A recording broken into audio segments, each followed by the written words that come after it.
In today's video, I'm going to teach you how to group by rows and columns in Excel. If you work with large spreadsheets, grouping is a simple way to keep things tidy. It lets you collapse detailed sections you don't need right now and expand them only when you're ready, without deleting or moving any data. Think of it like folding and unfolding parts of your sheet for a cleaner view. Start by opening your workbook and making sure you're on the sheet you want to organize. Look toward the top of Excel and click the Data tab. This tab is where Excel stores tools for analyzing and organizing data, and it includes the outline features we need. Once you're on the Data tab, click Group. Excel uses your current selection to decide whether to create a group of rows or a group of columns. If you've highlighted full rows, it will make a row group.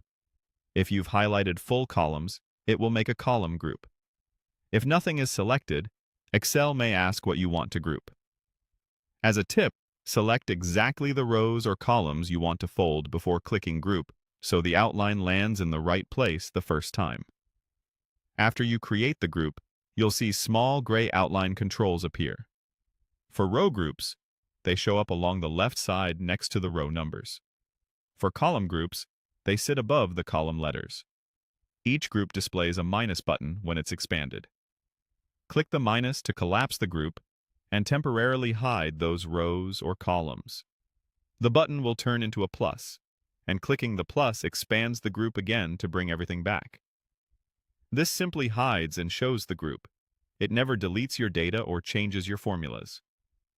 Use grouping to keep summaries visible while tucking away detailed lines, or to hide supporting columns while focusing on dashboards or totals. You can create multiple groups in the same sheet, and they can be nested. When you have more than one level, you'll also notice small numbers in the outline area, like 1, 2, or 3. Those level buttons let you collapse or expand all groups at a particular depth in one click, which is handy when you want a quick overview. If something looks off after grouping, check that you selected complete rows or complete columns before clicking Group, and avoid merged cells that span in and out of the grouped area. And remember, you can always return to the Data tab to adjust your groups later as your worksheet evolves. That's all there is to it.